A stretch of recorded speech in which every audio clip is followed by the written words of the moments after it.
ప్రియాంక గాంధీ గెలిచే అవకాశాలు అంటే దాదాపు 20,000 పైచిలకు ఆధిక్యంలో దూసుకుపోతున్నటువంటి పరిస్థితి. గ్యాప్ ఫిల్ అవ్వాలంటే మాత్రం ఏదో అద్భుతం జరిగితే మాత్రం అలాంటి గ్యాప్ ఫిల్ అయ్యే అవకాశం లేదు. సో లాంఛనంగానే కనపడుతుంది.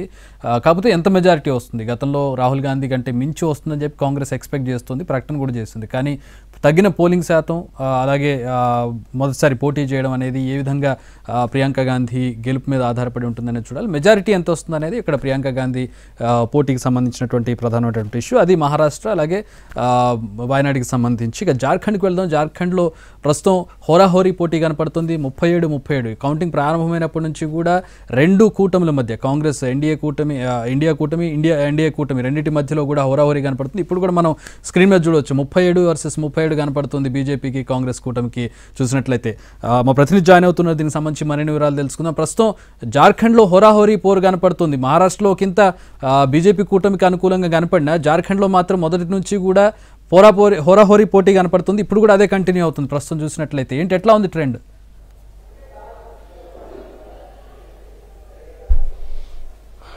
జార్ఖండ్ ప్రధానంగా అక్కడ ఉన్నటువంటి గిరిజన హక్కులు, అదేవిధంగా అక్కడ ఉంటే స్థానికత, దాని అంశాల ఆధారంగా బిర్సా ముండా అంటే 1875 ఆ ప్రాంతంలో పుట్టినటువంటి బిర్సా ముండా పెద్ద ఎత్తున జార్ఖండ్లో ఉద్యమాన్ని చేపట్టి గిరిజన హక్కుల కోసం బ్రిటిష్ సామ్రాజ్యాలను బ్రిటిషర్స్ని ఎదిరించి అక్కడ పోరాటం చేశారు. ఆయన ఇచ్చినటువంటి స్ఫూర్తితోనే ఇండియా కూటమికి నాయకత్వం వహించినటువంటి జార్ఖండ్ ముక్తి మోర్చా, అక్కడ ఉన్నటువంటి స్థానిక ఉన్నటువంటి రీజనల్ పార్టీ, ప్రాంతీయ పార్టీ నేతృత్వంలో ఉన్నటువంటి ఇండియా కూటమికి ప్రజలు మొగ్గు చూపుతారా, లేకపోతే జాతీయ భావాలతో జాతీయ పార్టీ అంటూ చెప్పుకుంటున్నటువంటి బీజేపీ పార్టీ నేతృత్వంలో ఎన్డీఏ కూటమికి అధికారం అప్పచెప్తారన్నది ఇక్కడ ప్రశ్న.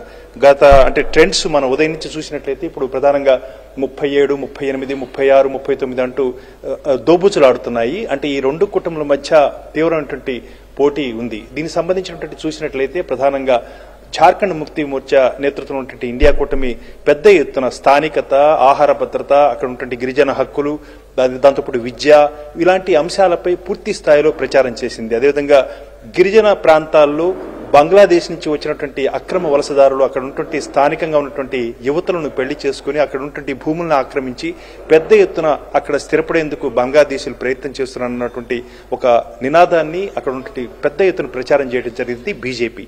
ఈ బీజేపీ నేతృత్వంలో ఉన్నటువంటి కూటమికి ప్రజలు మొగ్గు చూపుతారా, అదేవిధంగా స్థానికంగా అక్కడ ఉన్నటువంటి ప్రాంతీయ పార్టీలో ఉన్నటువంటి జార్ఖండ్ ముక్తి మోర్చాకు మొగ్గు చూపుతారన్నది మరికొద్దిసేపట్లోనే స్పష్టం కాబోతుంది. ప్రధానంగా ఈ అన్ని అంశాలకు సంబంధించి గతంలో కూడా 2019లో అధికారాన్ని కోల్పోయినటువంటి బీజేపీ తిరిగి అధికారంలోకి వచ్చేందుకు తీవ్ర ప్రయత్నం చేస్తుంది. అదేవిధంగా గత లోక్సభ ఎన్నికల్లో ఓటమి చవిచూసినటువంటి బీజేపీ పూర్తి స్థాయిలో తమ యొక్క ప్రాధాన్యతను, తన యొక్క ఆధిక్యతను నిలబెట్టుకునేందుకు పెద్ద ఎత్తున ఇటు హర్యానా దగ్గర నుంచి అదేవిధంగా ఇటు జార్ఖండ్, మహారాష్ట్రాల్లో పూర్తి స్థాయిలో అధికారం చేపట్టేందుకు పెద్ద ఎత్తున సంఘ పరివారు కార్యకర్తలు ఇతరత్ర అంతా కూడా క్షేత్రస్థాయిలో పెద్ద ఎత్తున ఒక యుద్ధ వాతావరణం తలపించే రీతిలో ప్రచారం చేశారు. అధికారాన్ని ఎట్టి పరిస్థితుల్లో చేజిక్చుకోవాలన్నదే వాళ్ళ యొక్క లక్ష్యంగా పనిచేయడం జరిగింది. ఆ నేపథ్యంలో ప్రాంతీయ పార్టీలు ఇటు మహారాష్ట్ర కానీ లేకపోతే జార్ఖండ్ కానీ మహారాష్ట్రలో ఏ ప్రాంతీయ పార్టీకి ఎవరు నాయకత్వం ఇస్తున్నారు, ఆ ప్రాంతీయ పార్టీకి ప్రజలు మద్దతు ఇస్తున్నారు అన్న అంశంపైన ఇక్కడ స్పష్టత కానుంది. ఇకపోతే జార్ఖండ్ రాష్ట్రంలో స్థానికంగా ఉన్నటువంటి ప్రాంతీయ పార్టీలు, స్థానిక రాజకీయ నాయకులు, స్థానిక అంశాలు వీటిని ఆధారం చేసుకుని ప్రజలు మొగ్గు చూపుతారా, వీటే ఈ రెండింటి మధ్యనే ఇక్కడ ఈ ఎన్నికల్లో ప్రధానమైనటువంటి గెలిచే పరిస్థితి కూడా ఉంది. భారీ మెజారిటీ గెలుపు ఏమీ కనపడడం లేదు. ఏదో చాలా ఫైన్ లైన్ డెఫినేషన్ కనపడుతుంది రెండు కూటమిల మధ్యలో. సింగిల్ డిజిట్ తోటి ఏమైనా గెలిచే అవకాశం ఉంది ఎవరు గెలిచినా కూడా తేడాతోటి. అదే ఖచ్చితంగా చూసినట్లయితే ట్రెండ్స్ చూసినట్లయితే 37, 35, 39, 38 అంటూ దోబుచులాడుతుంది రెండు కూటమిల మధ్య. కాబట్టి చూడాలి, అంటే అంతిమంగా ప్రజలు ఎవరి వైపు చూపుతారో, రిసార్ట్ రాజకీయాలు చేసేందుకు అవకాశం ఉందా, ఏమాత్రం కొద్ది తేడాలు ఉన్నట్లయితే బీజేపీ దాన్ని అందిపుచ్చుకొని తిరిగి అధికారాన్ని చేజిక్చుకునేందుకు ఆస్కారం ఉంది జార్ఖండ్ లో. కాబట్టి చూడాలి 35, 40 వాస్తవానికి 81 అసెంబ్లీ స్థానాలు ఉన్నటువంటి అసెంబ్లీలో 45 స్థానాలు గనక వచ్చినట్లయితే పూర్తి స్థాయిలో అంటే ప్రభుత్వాన్ని ఏర్పాటు చేసేందుకు అవకాశం ఉంది. గతంలో కూడా 30 స్థానాల్లో జార్ఖండ్ ముక్తి మోర్చా గెలుపొందగా 16 స్థానాల్లో కాంగ్రెస్ పార్టీ, రాష్ట్రీయ జనతాదళ్ మరొక స్థానాన్ని మొత్తం కలిపి మొత్తం 46-47 స్థానాలను ఆధారం చేసుకుని ప్రభుత్వాన్ని ఏర్పాటు చేయడం జరిగింది. కాబట్టి కేవలం అక్కడ 42 స్థానాలు ఉంటే పూర్తి స్థాయిలో అధికారాన్ని ఏర్పాటు చేసేందుకు అవకాశం ఉంది. కాబట్టి చూడాలి, ఇప్పుడు ఉన్నటువంటి ట్రెండ్ చూసినట్లయితే, ఇప్పుడు ప్రస్తుతానికి వస్తున్నటువంటి ట్రెండ్ చూసినట్లయితే ఎన్డీఏకి 40, అదేవిధంగా ఇండియా కూటమికి 35 ఉన్నాయి. కాబట్టి 5 సంఖ్య రెండు కూటముల మధ్య తేడా ఉంది. చూడాలి, అంటే ప్రభుత్వం ఏర్పాటు చేసేందుకు అనుకూలమైనటువంటి నెంబర్తో ఆ అవకాశాన్ని ప్రజలు ఇస్తారా లేదా అన్నది ఇక్కడ వేచి చూడాల్సి ఉంది.